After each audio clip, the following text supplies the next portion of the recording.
Hello दोस्तों, आज बात करते हैं बांग्लादेश के प्रधानमंत्री शेख हसीना की। जो शेख हसीना जो कि एक गद्दावर नेता थी जिसने 15 साल सत्ता में राज किया और उसके बाद प्रधानमंत्री रहने के बाद अब उसको भाग के इंडिया आना पड़ा। हो सकता है इंडिया से वो लंदन भी जाए।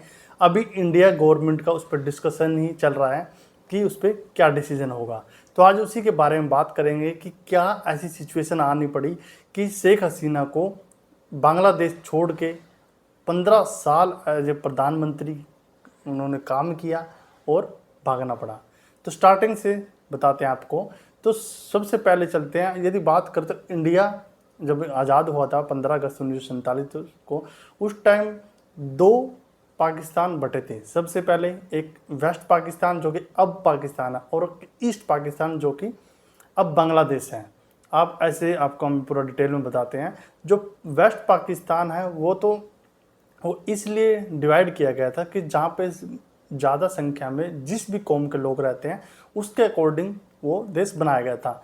यानी कि हिंदुस्तान में जो कि इंडिया में हिंदू लोग ज़्यादा रहते हैं तो इस पार्ट को हिंदुस्तान सेपरेट कर दिया था और पाकिस्तान में वेस्ट पाकिस्तान बनाया था। जो ईस्ट पाकिस्तान था उसमें भी मुस्लिम लोग ज़्यादा रहते थे। लेकिन जो वेस्ट पाकिस्तान के जो गवर्नमेंट थी, वहाँ के जो आर्मी थी, वो ईस्ट पाकिस्तान पे बहुत ज़्यादा अत्याचार करती थी, बहुत ज़्यादा उनको परेशान करती थी। उनको बोलती थी कि तुम काले हो, तुम गोरे हो, तुम एक उनकी लैंग्वेज दूसरी थी। उनकी लैंग्वेज थी बंगाली लैंग्वेज, सभी के सभी लोग बंगाली लैंग्वेज बोलते थे। तो इसलिए जो वेस्ट पाकिस्तान के लोग थे वो उनको पसंद भी नहीं करते थे और बहुत उन पर अत्याचार भी करते थे। लेकिन ये विवाद कब स्टार्ट हुआ वो बताते हैं आपको।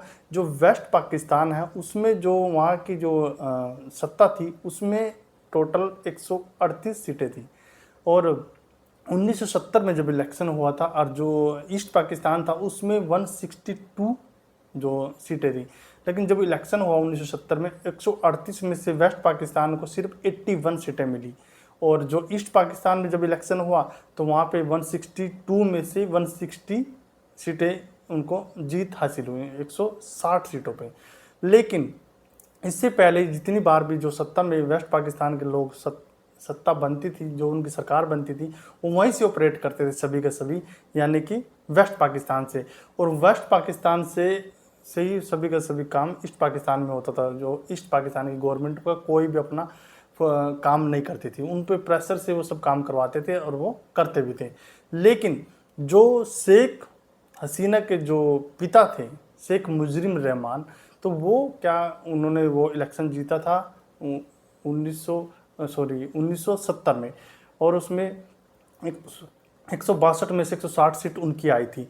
तो वो क्या चाहते थे कि अब की बार सरकार यहाँ पे बने, यानी कि ईस्ट पाकिस्तान में बने और वो अपना चाल चलन अपना अकॉर्डिंग सरकार को चलाए। लेकिन वेस्ट पाकिस्तान ये मानने के लिए नहीं रेडी था कि पूरी की पूरी सरकार ईस्ट पाकिस्तान से चले, क्योंकि शुरू से आज़ादी के बाद से वेस्ट पाकिस्तान में सब कुछ चलता आ रहा था। लेकिन ईस्ट पाकिस्तान में वो चाहते थे अब की बार चले। लेकिन वेस्ट पाकिस्तान की जो गवर्नमेंट थी, वहाँ की जो आर्मी थी, वो नहीं चाहती थी कि हमें उनकी शरण लेनी पड़े, उनकी हेल्प लेनी पड़े, वहाँ पे वो सरकार बने, वहाँ से सब ऑपरेट होगा और वेस्ट पाकिस्तान में भी होगा। तो इसलिए वहाँ पे विवाद स्टार्ट हुआ। जब विवाद स्टार्ट हुआ और जो शेख मुजरिम रहमान की जो पार्टी थी अवामी लीग, उसमें उन्होंने इलेक्शन जीता था। और उस टाइम में जब ये विवाद स्टार्ट हुआ, जो वेस्ट पाकिस्तान था उन पर अत्याचार करने लगा, मारपीट करने लगा और वहाँ पे मारकाट स्टार्ट हो गई 1970 में।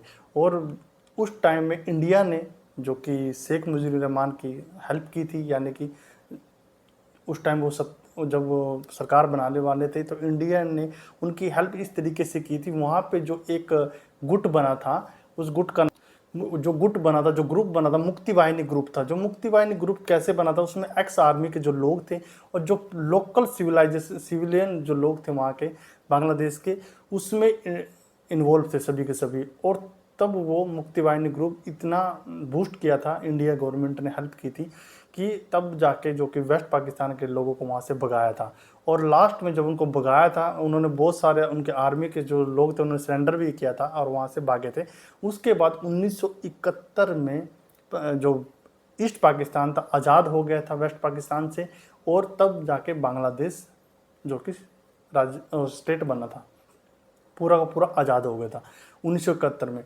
तब उसके बाद क्या होता, 1976 में जब पहले राष्ट्रपति थे शेख मुजीब रहमान, तो उनकी वो अपनी पूरी फैमिली के साथ वहीं पे रहते थे ढाका में।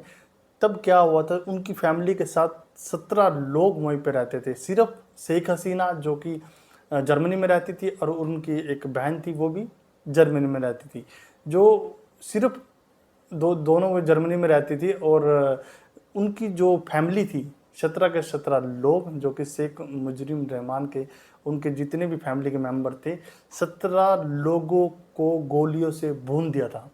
और जिन्होंने भूना था गोलियों से, सब 17 के 17 लोग जो मारे गए थे, उसमें जो जिन्होंने उन पर गोलियां दागी थी, मेजर हुड्डा और मेजर नूर, दो थे। और भी उनके साथ जो कि आर्मी के लोग थे, उन्होंने उन पर गोलियां दागी थी जो उसमें मारे गए थे। और आपके बता देते हैं, मेजर नूर और मेजर हुड्डा भी उन्हीं के ग्रुप के पहले उसमें काम किया हुआ था, मुक्ति वाहिनी ग्रुप में, तो उसी के साथ ग्रुप के वो मेंबर रहे थे। तो ये उनको बात हजम भी नहीं हो रही थी कि उन्होंने इतना बड़ा हमला क्यों किया है। तो बात है 1976 की। उस टाइम 1976 में जो शेख हसीना है सिर्फ 28 साल की थी, जो जर्मनी में रहती थी, और उसकी बहन भी जर्मनी में रहती थी। जो शेख हसीना थे, उसके जो हस्बैंड थे, वो परमाणु साइंटिस्ट थे वहीं पे। लेकिन शेख हसीना उसके 6 साल के बाद इंडिया आ गई थी। इंडिया में आने के बाद तब इंदिरा गांधी की सरकार थी, इंदिरा गांधी ने उनकी बहुत हेल्प की थी यहाँ पे रहने में। और 1981 में वो बांग्लादेश वापस चली गई। जब बांग्लादेश चली गई, 3 साल तक रेस्ट हाउस में रही, और उसके बाद उन्होंने 1996 में इलेक्शन लड़ा, और इलेक्शन वो हार भी गई। जो अपोजिट पार्टी थी, जो इलेक्शन जीती थी, तो उनका विरोध किया था शेख हसीना ने, क्योंकि वो इलीगल तरीके से इलेक्शन, उनका मानना था कि इलीगल तरीके से वो जीती हैं। हालांकि उनकी जो सरकार थी, अपोजिट पार्टी गिर गई थी थोड़े दिनों के बाद। उसके बाद शेख हसीना ने दोबारा इलेक्शन लड़ा, जो लड़ा 2001 में। तब भी शेख हसीना दोबारा हार गई। उसके बाद जो इलेक्शन, वो बार बार कुछ दिनों तक इलेक्शन से दूर रही, लेकिन 2009 में दोबारा उन्होंने इलेक्शन लड़ा, उसके बाद वो जीत गई। और उसके 2009 से लेकर 2024 तक कंटिन्यूस वो जीतती आ रही थी, सत्ता में राज कर रही थी। और उनका बोलबाला था, उन्होंने बांग्लादेश को बूस्ट भी किया था, उनकी इकोनॉमी को ऊपर भी उठाया था। और विवाद कहाँ से स्टार्ट हुआ, ये आपको बताते हैं। विवाद स्टार्ट हुआ, जो उनके पिता थे, उन्होंने एक नियम बनाया था, शेख मुजीब रहमान, उनके पिता ने एक नियम बनाया था कि जो जो स्वतंत्रता सेनानी थे, उनको 30% रिजर्वेशन मिलेगा, और जो 10% रिजर्वेशन मिलेगा जिन पे अत्याचार हुआ है उस टाइम में 1970-71 में, जो उन पे अत्याचार, उनको 10% का रिजर्वेशन मिलेगा। बाकी 40% बीसी कोटे को रिजर्वेशन मिलेगा। तो जो ये नियम बनाया था, और उसमें शेख हसीना ने क्या बोला था, शेख हसीना ने बोला था कि ये जो नियम है कंटिन्यूस रहेगा। यानी कि पहले जो फ्रीडम फाइटर के जो बच्चे हैं उनको मिलेगा, उसके बाद उनके पोतों को मिलेगा, उसके बाद उनकी जो थर्ड जनरेशन है सबको मतलब मिलता रहेगा।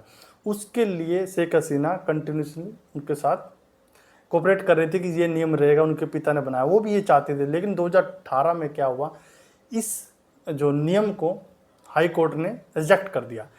हाई कोर्ट ने बोला कि ये नियम कंटिन्यूस नहीं रहेगा, लेकिन शेख हसीना ने उस बात को नहीं माना, उसको कंटिन्यूस स्टार्ट रखा। लेकिन जो वहाँ के जो स्टूडेंट थे, उन्होंने उनका विरोध करना स्टार्ट कर दिया। जब विरोध करना स्टार्ट कर दिया, 2018 से ये विरोध स्टार्ट हो रहा है, मतलब इसका जो झगड़ा है पब्लिक का और गवर्नमेंट का चल रखा है। लेकिन 2018 में जो स्टूडेंट लोग थे, उन्होंने उनका बहिष्कार किया, तब जाके जो वो रिजेक्ट कर दिया था। लेकिन उसके बाद 2024 में अब दोबारा ये रीओपन कैसे हो आपको बता देते हैं।